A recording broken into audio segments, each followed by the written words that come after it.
Hello, ladies and gentlemen. Welcome to Calls. This is the 2024 Tour Championship Data Dive Show. We are going to take a long look into a lot of the underlying data around Eastlake and the Tour Championship. We're going to look at some prior leaderboards as we always do on a Data Dive Show, but I have done a lot of research around the staggered scoring format or staggered start format, if you will. So we're going to really dig into that tonight, figure out all of the players that we want to focus on as we continue to build our lineups for DFS, perhaps find some value in the odds boards. So we have a lot to cover. Let's get into it. All statistics provided tonight and every night are from FantasyNational.com. It is the best golf analytics tool out there for your money. Go check out FantasyNational.com. You will not regret it. In the description of the video, there are links to all of the social media. First off, my X and Instagram, where earlier today I posted some research around the previous winners of the Tour Championship since the implementation of the staggered start format. And tomorrow I am planning on posting some research, some more research around the staggered start format. So if you want to see the weekly research that I do on the PGA Tour, give me a follow at your preferred social media site. X is also where I place my weekly betting cards and my top player usage in the DFS contest I play. That comes out every Wednesday evening after the DFS Tactics show. So if you want to see those pieces of information, give me a follow over at X. Lastly, for social media, Gabe's handle is in the description. He writes a great article called The Fringe. It's a wonderful way to start your week of preparation. He continues to update you throughout the week with his own version of course history, recent form. And if you are a subscriber to his article, you're going to be able to join us in his Substack chat every Wednesday night.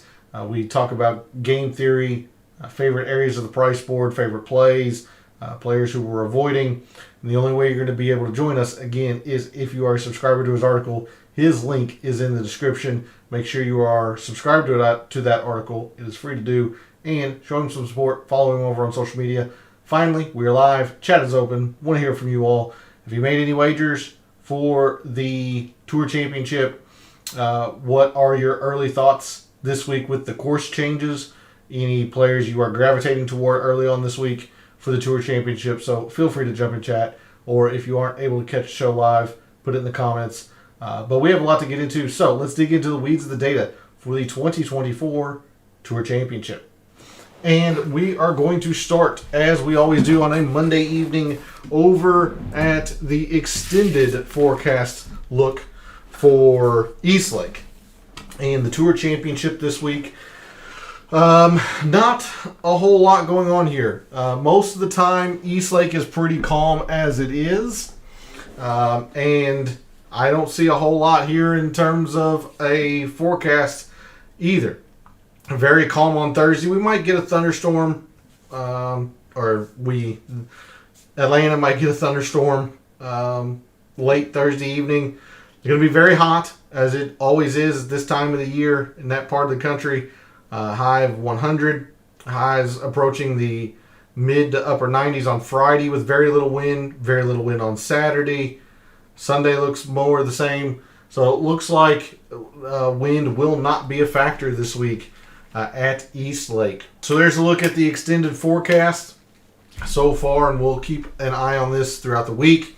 And of course, we'll update this at the beginning of the show Wednesday.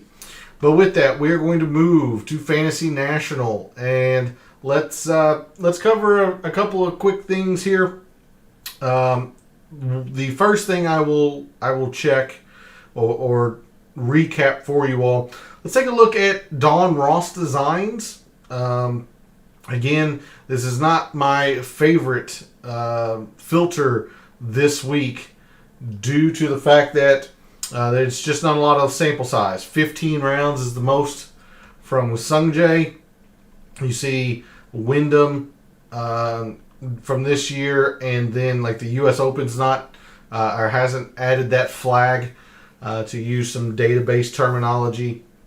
So not a whole lot of sample size here, but in the past couple of years, our top performers on Don Ross Designs, Aaron Rai, Victor Hovland, Xander, Colin Morikawa, Keegan Bradley, Chris Kirk, Rory, Wyndham Clark, Akshay Bhatia, and Sungjae. You'll notice that the proper 30 have been loaded in to Fantasy National. I'm also going to go ahead and use the DK pricing, so that'll be up this evening. Just not going to fight it.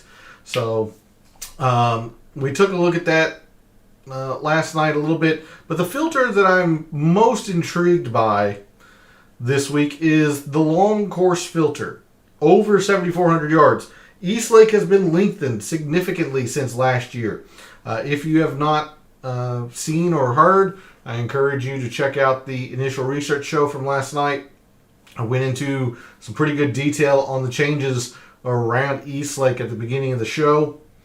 But Eastlake has been changed fairly significantly from a par 70 to a par 71, and it's almost 7,500 yards now. So because of those changes, Eastlake is actually one of the longer courses now on the PGA Tour, at least, per par. So on long courses, those defined as over 7,400 yards here at Fantasy National, on long courses, your top players in the past couple of years have been Scotty, Xander, Rory, Sungjae, Akshay Bhatia, Wyndham Clark, Sahith Theegala, Ben An, Colin Morikawa, and Viktor Hovland. So there's your top 10 in terms of long course performance past couple of years. Otherwise, let's go ahead and perhaps dig into some prior leaderboards here. Just figure out what perhaps maybe the top 10 or so of the Tour Championship are really doing well. It'll be interesting to note as I go to last year's leaderboard. Like, we can take a look at some of the raw scores, their gross scores, if you will, when these tournaments have happened. So you see Victor and Xander both shot 19 under gross last year, whereas Scotty, who was leading, was only -1. So with that, we'll go into the strokes gained, and we talked about this a little bit last night, and we saw in the course breakdown how much off the tee really mattered as you rose on the leaderboard. So you see, for the top 10s, it didn't matter a whole lot, but then you go to the top 5s, it really starts to distance itself. And then for the winners, take a look at this humongous jump. It actually jumps the approach in terms of importance.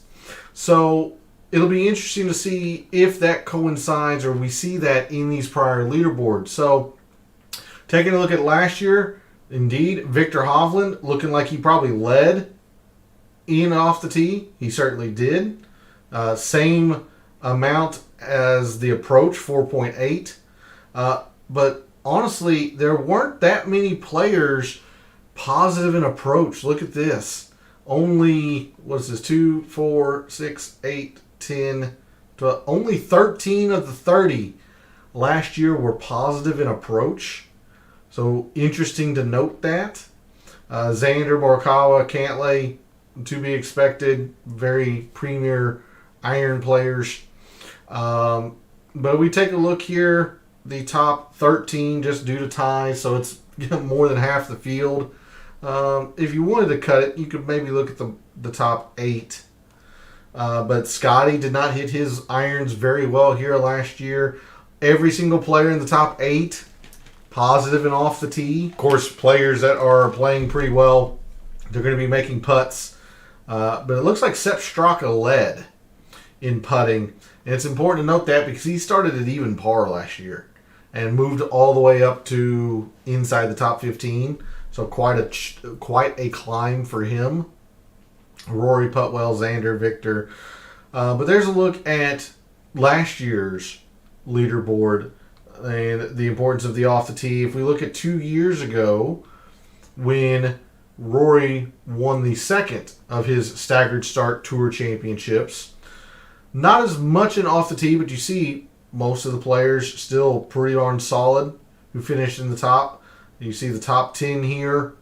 Only a couple players negative off the tee, only a couple players negative in approach. Again, Rory putting well, second to Jon Rahm. So a lot of ball striking here around East Lake. I don't foresee that changing. However, with the lengthening of the course, I don't want to ignore the around the green because these greens aren't easy to hit. We saw that in the course breakdown as well last night. Even though they are just about tour average, I think this number is actually going to fall with the increase in length. The rough here is Bermuda. It's very difficult to play out of. So I don't see greens being hit a whole lot. So I don't want to ignore the around the green either, even though it hasn't traditionally been a major factor. You see Billy Horschel, JT Post, and Brian Harmon, they all played or were very good around the green, but didn't have the most top-end success. We look at last year's, like Victor was fine, Xander was good, Wyndham Clark was very good, but 25th, 16th in the top two in terms of around the green. I don't want to make a big deal out of this, but I do think around the green is going to have a small factor this week. But clearly it is more so in the ball striking category. So if we just take a look at the most recent 24 rounds, just who is playing very well off the tee in the past 3 months or 24 rounds. Your top off the tee players in that time frame: Victor, Rory, Scotty Scheffler, Colin Morikawa, Ludwig Aubert, Sahith Theegala, Tommy Fleetwood, Sepp Straka, Hideki, and Bobby Mack. Your top iron players in that time frame: Scotty, Tony, Aaron Rai, Tommy Fleetwood, Xander, Victor Hovland, Shane Lowry, Ludwig Aubert, Tom Hoge, and Colin Morikawa. So in terms of the ball striking, of course, you're going to put a note next to Scotty, top 5 in both. Tommy Fleetwood is top 10 in both. Victor, 1st and 6th. Ludwig Aubert, 5th and 8th. Morikawa's 4th and 10th. A little surprising to see Xander be this low in terms of off the tee, at least in the last 24 rounds, considering he's been pretty good. But that is how good the rest of these players have been off the tee that are in the field this week. I don't know if I like the off the tee filter on long courses, because there are some dog legs and some forced layups around East Lake. So I think in general I'm just going to be looking at off the tee. But I will be interested to look at fairways versus distance when we get to that page view. Let's take a look at around the green. Again, I'm going to have probably very little in terms of importance on around the green and perhaps just scrambling, since there is water danger around East Lake. With that said, your top around the green players in the past 3 months: Seabass, Christian Bezuidenhout, Tony Finau, Rory, Hideki, Sam Burns, Justin Thomas, Colin Morikawa, Sung Jae, Sahith Theegala, and Aaron Rai. Last thing we're going to cover in terms of the strokes gained metrics. We did this last night. We'll do it again tonight. Last 36 rounds, we're going to go 2 years. We're going to take a look first at fast and lightning Bermuda greens, considering these have been nothing but fast or lightning the past, who knows how long, a long time. See, they were lightning every single round last year, fast in 2022, fast and lightning 2021, lightning, fast. So fast or lightning is what we are looking at this week in terms of green speeds. So just making sure both sets of data are in there. In the past 36 rounds or 2 years, on fast and lightning Bermuda greens, your top putters have been Wyndham Clark, Sahith Theegala, Tommy Fleetwood, Seabass, Russell Henley, Xander, Sam Burns, Adam Scott, Billy Ho, and Tom Hoge. If you want to get specific, and we looked into this a little bit last night as well, although there are a couple of courses that I am not sure we would want to look at, would be the Tiff Eagle Bermuda. These greens have been resurfaced from Mini Verde to Tiff Eagle Bermuda. And there are 5 courses on the PGA Tour per the GCSAA that have this Tiff Eagle Bermuda. So we'll check these specific courses. Now this one would be a very good comp for putting. Bay Hill, host of the Arnold Palmer. This is always traditionally one of the fastest greens on tour. So definitely a direct comp, at least in terms of on the greens. Bay Hill. We have PGA National. Formerly, the Honda was the Cognizant this year. PGA National. We have the Plantation course at Kapalua. Now, these greens are some of the slowest on tour, just due to the fact that it is in Hawaii. They have to keep those greens slow. Not sure how I feel about that, but they do have Tiff Eagle Bermuda. Port Royal, which is the host of the Bermuda Championship in the FedEx Fall. And then lastly is Sea Island Seaside Course, the host of the RSM. And that is also in the FedEx Fall. So, on specifically Tiff Eagle Bermuda, in the past 2 years, your top putters have been Ludwig Aubert, winner at the RSM this past year, Sam Burns, Sahith Theegala, Shane Lowry, Patrick Cantlay, Matthew Pavone, Victor Hovland, Sung Jae, Seabez, and Taylor Pendrith. So there's a look at some strokes gained numbers around the top 30 at Eastlake this season. We're going to move to fairways and greens. As much as I want to think distance matters, and it certainly has in the past few years, you see Victor was slightly less than tour or field average. Wyndham Clark, much the same. Like, all of these players are essentially field average or better. Minus 2.4 over 4 rounds is just basically minuscule in terms of negative. With the redesign of Eastlake, I do think there is going to be a bit more emphasis on accuracy. Look at these good drive gained numbers, meaning the players are hitting the fairway or they are hitting the green from the rough. Much more about precision. Victor Hovland, who won last year, led in good drives gained by a good amount. First, third, second, sixth. That's pretty strong correlation even in a 30-man field. And you see at the bottom here, most of the players that struggled in good drives gained as well.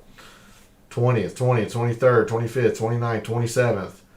A lot of correlation there. If we look at 2 years ago in Rory's second win, while he might not have led in good drives gained, look at all of the correlation here in terms of good drives gained. Not a single player in the negative in the top 10.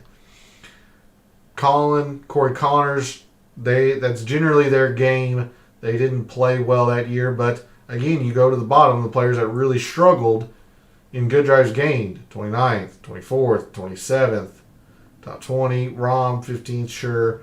Theegala 28th, Scott 20th. So I do think good drives gained is going to have a pretty good factor this week in terms of who is going to be competing and not competing at Eastlake.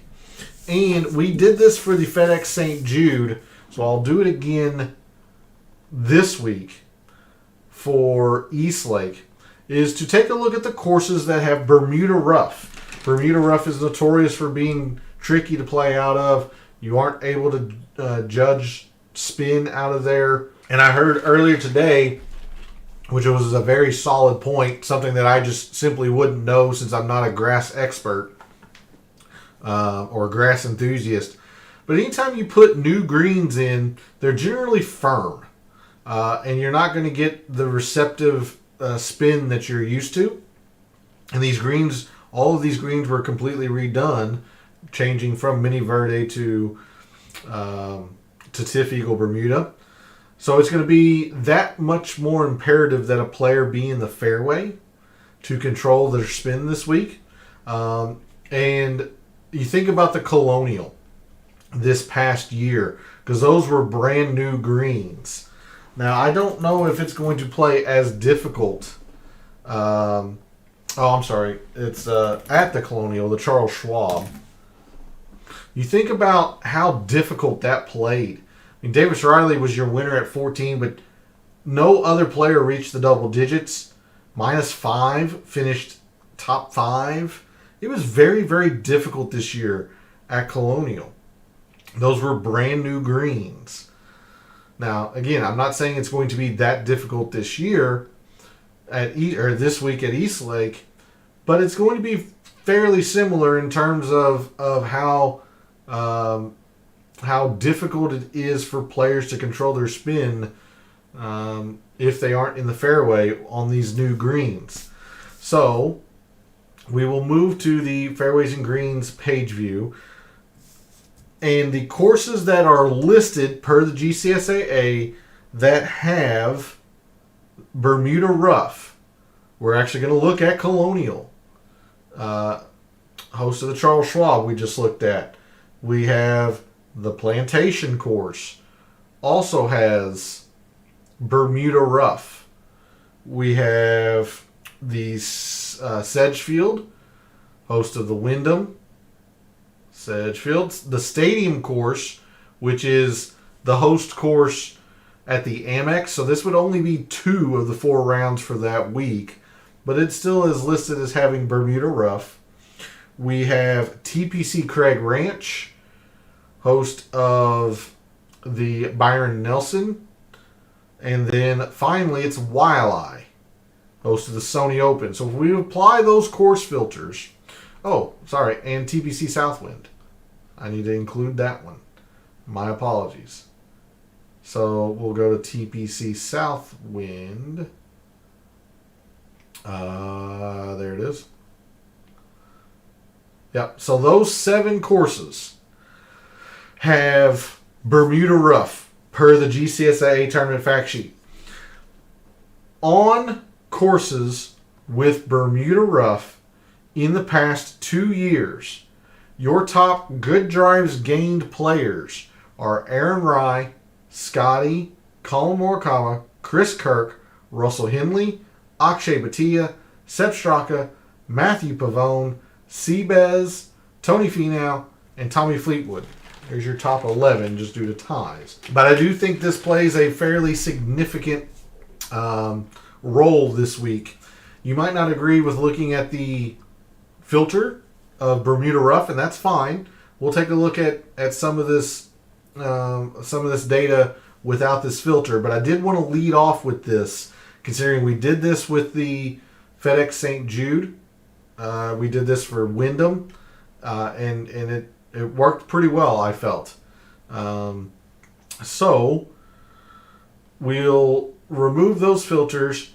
If you want to just take a look at who has been the best in terms of good drives gained, regardless of filter or situation or whatnot, just your top good drives gained players in the past 3 months. Those players are Tommy, Scotty, Akshay Bhatia, Russell Henley, Aaron Rai, Xander, Victor Hovland, Matthew Pavone, Sepp Straka, and Colin Morikawa.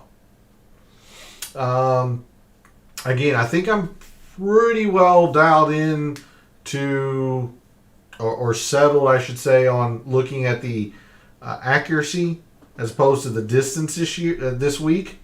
However, if you are on the other side of that coin, your top distance players this week: Rory, Ben On, Wyndham Clark, Taylor Pendrith, Xander, Ludwig Aubert, Justin Thomas, Sam Burns, Bobby Mack, and Keegan Bradley.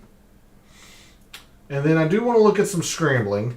So your top scramblers the past 24 rounds or 3 months: Hideki, Wyndham Clark, Xander, Bobby Mack, Sam Burns, Colin Morikawa, Akshay Bhatia, Rory, Seabez, and Sahith Theegala. Okay, let's go to scoring, and I am thinking it's going to be the birdies or better gained. Generally, the bogey avoidance is the more consistent metric, but the higher numbers are in the birdies gained. That appears to be what it was last year. Xander was an 8.8, but honestly, the bogey avoidance here is pretty darn strong. If we look at the top 8, pretty close there. Second, first, third, you can't really argue with that correlation there from the top 3. Whereas the bogey avoidance was first, 9th, 6th, but your winner did lead in the bogey avoidance, so it's important to know that, or note that. Looks like it was more consistent in the bogey avoidance, actually. Yeah, fair enough. Not a whole lot of eagles to be gained around East Lake, so we would just be looking at birdies or better. No sense in looking at eagles by themselves. We'll look at Rory's win. Yeah, much more in the much more in the birdies gained. Like the leader looks like it was a 4.1. Yeah. And not as much correlation as the birdies gained. So maybe last year was a bit of an outlier. I'm thinking birdies are better gained, and that's where I'm generally leaning this week. So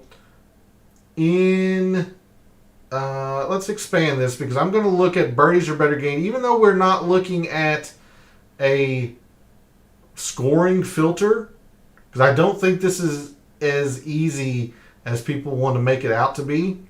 Instead, let's take a look at birdies are better on long courses. Since East Lake got lengthened this past winter, on long courses, the past couple of years, your top birdies are better gained players: Scotty, Sungjae, Ben On, Rory, Keegan, Wyndham Clark, Sahith Theegala, Tom Hoge, Victor Hovland, Akshay Bhatia. So that's where I'm leaning with that. We'll move to par 3s. They actually did not contribute a whole lot. As we saw in the course breakdown, there's your top 10s. Oops, I meant to go to the top 5s. Top 5s, par 3s are still kind of lagging behind. For our winners, the par 3s still kind of lag behind. Really about these par 5s, and there's an additional par 5 now here around East Lake. So not going to do a whole lot with par 3s. We'll take a quick gander. Do remember that the shortest par 3 here is 197. Then all of the others measure 210 plus. There's now a 260-yard par 3. So long par 3s here at East Lake. If you wanted to look at, the 200 to 225 and 225 plus, I don't blame you. But I think I would just look at total par 3s, considering, they have shortened them to less than 150 at some points. At least one of them played at less than 150 last year. So they do move these tees and pins around quite a lot. So I don't think we can focus on any particular range. But even so, it wasn't really all that. It didn't matter a whole lot to the top end of the leaderboard, at least last year. Victor played them well, but Siwoo led in par 3s and finished 20th. First, 9th, 3rd, okay in terms of correlation, but nothing, terribly strong. Rory's win 2 years ago, he played them, okay, wasn't great. So not a whole lot here in terms of the par 3s. It's really in the par 4s and especially the par 5s. So we're going to get set for that. So your top par 3 performers in the past 3 months or 24 rounds. Your best par 3 performers: Xander, Wyndham Clark, Sam Burns, Sepp Straka, Hideki, Ben On, Matthew Pavone, Tony Finau, Scheffler, and Seabass. I would have an emphasis on these furthest 2 ranges. So somebody like Wyndham Clark, Matthew Pavone, Seabass, Billy Horschel, 3rd and 3rd. Very strong. I would have more of an emphasis on these longer par 3s, but anything I do with par 3s will be just be total, since we just saw in the prior leaderboards that they do move tees and pins around enough that sometimes they actually play pretty short. Looking at par 4s, though, look at these two. I mean, just dominated the par fours, and they were first and second. Look, second, first, sixth, 14th from Sepp, but you got to remember he started at even par, so he had a very darn good week. Third, fourth, fifth, sixth, ninth, sixth. Huge amounts of correlation in these par fours. Massive. Par fours from 2 years ago. Didn't contribute as much, because we'll see it was in the par fives. But even so, Victor, 15th, wasn't great, but then first, fourth, fifth, second, fifth, ninth, second. Huge amounts of correlation. As far as a distance, I am hesitant to make any declaration as to which range. 5 of the 11 fall to this range. 4 of the 11 fall here. 2 of the 11 fall here on the scorecard. We no longer have a 500 plus par 4, at least on the scorecard. That got converted into a par 5 now. So I am hesitant on declaring a range that would be the most important. The past couple of years, it seems like it's been the 450 to 5, which would make sense. That's where the majority of the par, or the most par 4s fall into that range. But I think we're just looking at par 4s in general. So with that being the case, top par 4 performers: Xander, Scotty, Sungjae, Bobby Mack, Russell Henley, Adam Scott, Hideki, Rory, Morikawa, Cantlay, Burns. And basically all of those players are very good at 450 to 5, with the exception of maybe Cantlay, who's bottom half, or basically half, 16th out of 30th. So, yeah, okay.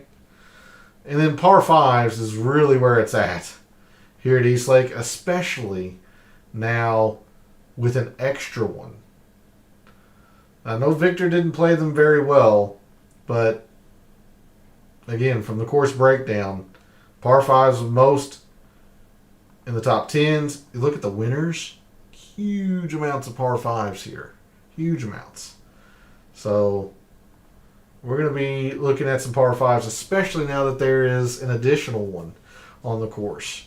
Last year, probably a bit of an outlier, since they didn't play all that much in terms of importance. But 2 years ago, Rory, par 5s, played them really, really well. He led the field in them. Second. So, and if we go to, I think Rory was this was DJ in 2020, but he played them okay. Was 2021? Nope, that was Cantlay. So 2019 was Rory, but Cantlay 3.5 led the field. 2019, Rory led the field. If you're leading the field in par 5s, you're doing pretty well around Eastlake. So that's why we're going to have, even though there wasn't a whole lot of raw number in there, 3.2, 3.5, generally speaking, if you're leading in par 5 performance, you're doing really darn well around Eastlake. So your top par 5 performers in the field this week: Tony Finau, Tommy, Sahith Theegala, Billy Horschel, Sam Burns, Aaron Rai, Victor Hovland, Scotty Scheffler, Tom Hoagie, Shane Lowry. All right, I'll bring us back to the strokes gained. We're going to go to Microsoft Excel, and we got a lot to cover for you. I'm excited to share a lot with you all around some course information, but especially the staggered start information. So let's move to Microsoft Excel. Let's first cover the early look file like we normally do. Players that have played at Eastlake, how well they have performed in these various metrics. So we will start sorting on a few of these things. Your top off the tee performers in the past 5 years, specifically at Eastlake. Look at Rory, who's won twice. Justin Thomas has been very good off the tee. Tommy Fleetwood, Victor, Xander, Cantlay. These guys who have played Eastlake over and over and have generally played them very, very well. Victor, Xander. JT has played very well around Eastlake. Rory's a two-time champion in the staggered start format. They've been doing it really, really well with off the tee. Don't want to forget about the irons. So your top iron players at Eastlake, or at least of the players who have played Eastlake before. Look at Xander. Russell Henley was very good with the irons his 1 year. Morikawa, much more middling in terms of success, but done Morikawa things. Lots of irons, woeful putting. Straka's been very good with the irons around Eastlake. Hovland. Scotty's been okay. Cantley's been okay. So there's a look at that. Sam Burns has been horrendous with the irons around Eastlake. We'll take a look at putting. Your top putters around Eastlake. Hoagie, who's not a very good putter, gained 4 his 1 year. It's only 1 year. He could have had a good, a good week. It happens. But we also saw that he was top 10, I believe, in Fast Bermuda or Tiff Eagle Bermuda. So something to make a note about, especially considering his price. He's one of the lowest price players on the slate. Burns, no surprise. Xander has just played very well around Eastlake. Rory has put extremely well around Eastlake. Wyndham Clark, who's very good on Bermuda. Surprisingly, Billy Horschel is slightly negative. Even though you think about Bermuda Billy, he's actually been slightly negative. Putting here at Eastlake in his 3 tries. So, okay. I definitely want to look at good drives gained. A couple other things before we get deep into the research. So, your top good drives gained players historically at Eastlake. Victor Hovland. Wyndham 1 time. So there's Morikawa again. Xander to be expected. Tommy Fleetwood. There's Cantley. But you see, like, Burns has struggled with good drives gained. Hideki has really struggled with good drives gained, even though he's a premier ball striker. Finau's kind of struggled with good drives gained here. Let's just go straight to the par 5s, because I am quite excited to share a lot of the staggered start data with you. So your top par 5 performers who have played Eastlake before, who are in the field this week: Billy Horschel, number 1 in par 5 performance historically. Patrick Cantley, Straka. I don't want to skip Hoagie. It's just 1 time. Scotty, JT. It's a little surprising to see Xander a little bit lower, but Xander and Victor Hovland, because Victor's actually been negative in terms of par 4 or par 5s. Xander and Victor are doing it in the par 4s. 7.2 on Xander. Victor's only a 3. I would have thought he was a little bit more, but a 7.2 from Xander on the par 4s. He's making his hay there. Rory kind of making his hay on the par 4s as well. All right. I'm going to say we're going to end the show off, but we got plenty of time, and I've got a lot to share with you all, so it's going to be a pretty good sized segment here. We're going to end the show off with some research and some staggered start scoring information. So let's take a look at some of the research that led to what I posted earlier today over on social media. Let's start with the winner form for the winners of the Tour Championship. And I want you to notice specifically their immediate form. Let's take a look at their playoff form coming into the Tour Championship. Victor Hovland won the BMW, but he also top 15 to the St. Jude. So those are the 2 playoff events from last year. Rory, in his second win 2 years ago, top 10 the BMW. Now he did miss the cut at the FedEx St. Jude, but that was a 125-man field. So before they changed the St. Jude to a 70-man no cut, he did miss the cut, but he top 10 the BMW.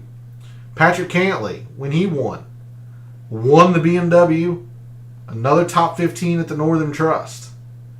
DJ, second at the BMW, first at the Northern Trust. Rory, a little bit, slight bit of an outlier the first year of the implementation. He only top 10 the Northern Trust, then top 20 the BMW. But these guys were in good form. I mean, great form coming in to the Tour Championship. Let's take a look at... Normally I would go to the winner matrix, but there isn't a lot to show here, considering it's only been 5 years. And, of course, 2019 was the implementation of the staggered start format. Like, DJ had a woeful start, or woeful first year of the staggered start format, then wins. Cantley was 21st and then didn't play and then wins. Rory, Victor hadn't been fantastic. He did have a top 5 in 2021, but he hadn't been fantastic. But this is to say that this would, or at least let me phrase this correctly, this would indicate you don't necessarily have to have the best prior performance around Eastlake, and I think I generally agree with that. So long as you've at least kind of played it, because I'll get into some debutante information here shortly as well. So nothing really in terms of prior performance at Eastlake, but again, the emphasis on the most recent event. Look at this: first 8th, first 2nd, 19th. I mean, just lots of good recent form. There's their playoff performance we talked about. Look at the ball striking in their previous event from the BMW. Look at the ball striking. Every single champion was positive both off the tee and approach. Yeah, you could argue the 4 out of the 5 were positive in putting, but the BMW rotates. So some of those were on bent, some of those were on POA, some of them were on Bermuda. Not really too inclined on that. What I'm more interested in is the fact that these guys were really, really in tune. They were solid in great recent form ball striking, both off the tee and approach, especially their most recent time out. Something else that I forgot to mention while we were on this tab in Excel, something else that every single winner of the Tour Championship since the implementation of the staggered start format, they all had a non-playoff win. Like we talked about Victor Hovland winning the BMW. Patrick Cantley won the BMW. Those were playoff events. Victor Hovland won the Memorial. Rory won the RBC Canadian. Cantley won the Memorial. DJ had won the Travelers. Rory had won the RBC Canadian, won the Players that year. All of the staggered start Tour champions had a win at some point during the season before the playoffs. So keep that in mind as well as you are going through your research this week. So if you want to see that information, I posted that over to social media. The 4 criteria, the 4 patterns that I saw from the 5 winners of the staggered start format and the players in the field this week who fit that pattern. But we're going to end off with a whole lot of number crunching that I've done in regards to this staggered start format. So what I've done here, you see 2019, where the players started, what they actually shot, what they what place they finished. A green is a highlight, is a win. So Rory came from 5 shots back of Justin Thomas to win. So it's important to note as we go through this, of your champions of the staggered start format, only these 2 won when they came into the week at -10. DJ in 2020, Cantley at 20 in 2021. Both of these guys started the week in the lead, finished the week in the lead.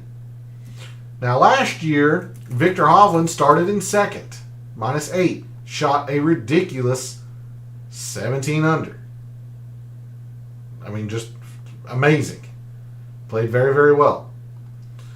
The only other time that a winner was not at 10 or 8 under, his name was Rory. Rory won being 6 shots back in 2022, and he won 5 shots back in 2019. Rory starts at -4 this week. So just be aware of that. So that's what the green highlighting is those are your champions. Reds are withdrawals. Will Zalatoris withdrew 2 years ago. Brooks withdrew 3 years ago. So before I get into the debutante information, let's see how each of these starting scores have panned out. So for the players who have started at -10, your leaders, they have averaged shooting 7 under, which is solid. Averaging 17 under for the week. They've averaged finishing in 2.5 place, essentially. 2.6. Solid. 2 wins, a 2nd, a 3rd, and a 6th. So even when Scotty was really bad last year, and I mean really, really bad, only shooting -1, he still finished 6th. It's a pretty solid indication that he's going to be in the top 5 if he completely blows up in the top 10, considering he has a 9 or 10 shot lead on a third of the field. It's going to be really hard for him to fall. Your players that have finished or that started the week at -8, other than Patrick Cantlay the first year, 2019, he shot a +9 that week. Other than Cantlay, they've been pretty solid. And even with Cantlay, they're still averaging a -6. But due to Cantlay's poor performance, they're averaging an 8th place finish. You remove Cantlay, they're actually averaging a 5th place finish. So it's pretty safe to say Xander going to be more than likely in the top 5, at least the top 10. I mean, Bryson -5, Cantlay -8. They still fell outside the top 5, but it's pretty safe to say that Xander's going to top 10, unless he just completely implodes. But that's what the -8s have done. You see the -7s here. Will Zalatoris not getting factored in because he withdrew, but even the -7s have played pretty well. They've averaged a 5th place finish. The -6s have averaged a 9th place finish. Then we get into the -5s, starting to fall a little bit. They're averaging a 13th place finish, or 12.5. And they haven't necessarily shot that bad. I mean, Rory won from -5, but you have 8, 2, 2, and 2. They've only averaged shooting -5.5. They've been falling to about 13th or so. Interesting to note. -4s, shooting the same -5, but there's a lot more of them, clearly. Rory won, starting at -4. They've been averaging a little better than 12th. So the -4s have actually been playing or averaging a little bit better than the -5s. -3s, averaging much the same, a -5.3, averaging a 12.5 place finish. So there's not a whole lot of difference here between the 3s, the 4s, and the 5s. The 5s are off your screen. I apologize, but there's not a lot of difference here between the 4s and the 3s and the 5s where they're starting. There's just not, at least on average. Yeah, you'll have some, outliers like Rory winning, or let's see, like Brian Harman shooting even, finishing 23rd. I mean, you'll have some outliers, sure, but overall, the 3s, the players that have started at -3, the players have started at -4, the players have started at -5, all about the same. All about the same in terms of average finish. This is where it starts to get a lot different. Go to the -2s. They're still playing well, averaging 5.5 shots. I mean, technically, they're averaging shooting better gross than the -3s, But you see the average finish, 15th. It's just because they've got so many players to try and catch up to. They're just not able to do it. You got a few top fives in here. Scotty, Kevin Na, Xander, Max Homa. But really, you're looking at, even when these players play extremely well, shooting 10, 11, 12 under, 7 under, still a good score. Like, they got so many players to climb. You're looking at, back half of the top 10, top half of the top 15, maybe. There's just a lot of players that they have to try and beat and surpass. So they didn't fall off too terribly much there, but there is a little bit of a drop off, as you can see, averaging 15th. Minus ones, averaging a 22nd or 21st place finish. Just again emphasizing that there's so many people you have to try and pass. And the evens, averaging a 20th place finish. So many people you have to pass. The key will be to find your Tom Hoagie, because him and Ches Reavie from the first year are really about the only top 10s. Ches Reavie in 2019, Tom Hoagie in 2023, and then Shank and Morikawa last year climbed their way into the top 10 with some good weeks. But really, most of these players, you're looking at finishes in the 20 range, in the minus ones, and the evens much the same. The players who have started at even, say Billy Horschel has a top 10, Sam Burns last year had a top 10. That's it. Only two of them had a top 10 starting at even par. It's just so difficult to climb your way up at Eastlake, giving professional strokes. So I wanted to give you some of that information. Your average starting score and performance. Let's talk about debutantes. Those are the players highlighted here in yellow. You'll note that I did not include anybody in 2019 because everybody was a debutant in 2019 to the staggered start format. So when I say debutant, I'm talking 2020 forward. If they played Eastlake for the first time under the staggered start format, how did that player do? So that's there in yellow. You'll see like somebody like Bryson played in 2020, but he also played in 2019. So that's why he's not considered a debutant. Players like Sung Jae also played in 2019. Not a debutant. So there were 42 debutantes, or players that I considered debutantes. Again, I'm not considering anybody in 2019 a debutant, since that was the implementation of the staggered start format.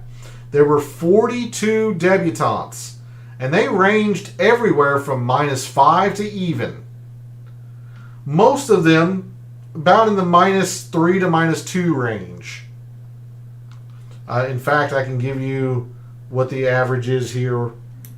The average was a -1.7 is their average starting score. -1.7. So somewhere in the 16th to 25th range is the average. How did these players do? Not great. Not great. We have 1, 2, 3 top fives. Scheffler, Homa, Wyndham Clark. Those are your only top fives from debutantes. A few more top 10s, but in terms of top fives, that's really it. Even Colin Morikawa, who played very well starting at -5, who shot -8, finished outside the top 5. The 42 debutantes averaged shooting -4, averaged an 18th place finish. Not terrible, but not great. So be a little bit wary of a debutante. Make sure that they are in great form. And if you have a tiebreaker, I'd almost lean to the players who have played the staggered start format before. It's what the data is suggesting. Who are the debutants this year? They are highlighted here in yellow. Aaron Ryan is starting at even. Batia is starting at -2. Ben On starting at -2. Chris Kirk is starting at even. Seabez is starting at even. Obear is your leading debutant at -5. Pavone starting at -1. Bobby Mack starting at -2. Lowry is starting at -3. Pendrith is starting at -1. Those are your debutantes. The last thing I'll show you all is average gross score for these players if they've played the Tour Championship under the staggered start format. That is this column here. So you see Xander. Xander is averaged shooting 13.5 under gross. You saw he shot 19 under last year. 2 years of 12 under 15. So Xander, 13.5 is his average. If we sort on that column, Xander, everyone knows how much he loves Eastlake. Now, Tom Hoagie and Wyndham Clark, they've only played once. But you see they played it very well. So, a little bit of, a small sample size here. Sepp Straka in 2 years has averaged 10.5. He's played Eastlake very well. Victor Hovland has played Eastlake extremely well. Our defending champion, Rory, has actually played very well, 10 under. Seat Tagala was very bad in his 1 year. Hideki has actually not played all that well around Eastlake, and coming off the withdrawal, it's a big risk. Tommy Fleetwood has been okay. He shot pretty well last year. He was only even par in 2019. Billy Horschel's getting hurt by the fact that he had a bad year in 2020 because he's actually been pretty good the other 2 years. There's Scott. Sungjae has one excellent year and 4 years where he's just been kind of mediocre. Sam Burns has 2 mediocre years and a great year last year. Cantley has been fantastic. Finau's been solid. He had 1 bad year, 1 great year, and then 3 solid years. Morikawa's been okay. He had 1 really bad year. So there's a look at the players and their average gross score the years that they've played at Eastlake. So that is all of the information that I have for you all for this week at Eastlake.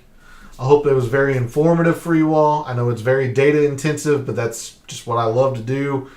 I want to thank you for tuning in, watching, listening, supporting the channel by liking the videos, commenting, and subscribing. Clearly, I love what I do, taking a very in-depth look at golf statistics, trying to help us all win a little bit of money in the process. The playoffs have been horrible for yours truly, so we're going to try to end the year off on the right foot, get back to our winning ways for the Tour Championship. Thanks again for all the support, for all the wagers you've made so far this week for the Tour Championship, for all the wagers you're thinking about making this week for the Tour Championship. And until I see you Wednesday night for the DFS Tactics show, may all your bets be profitable.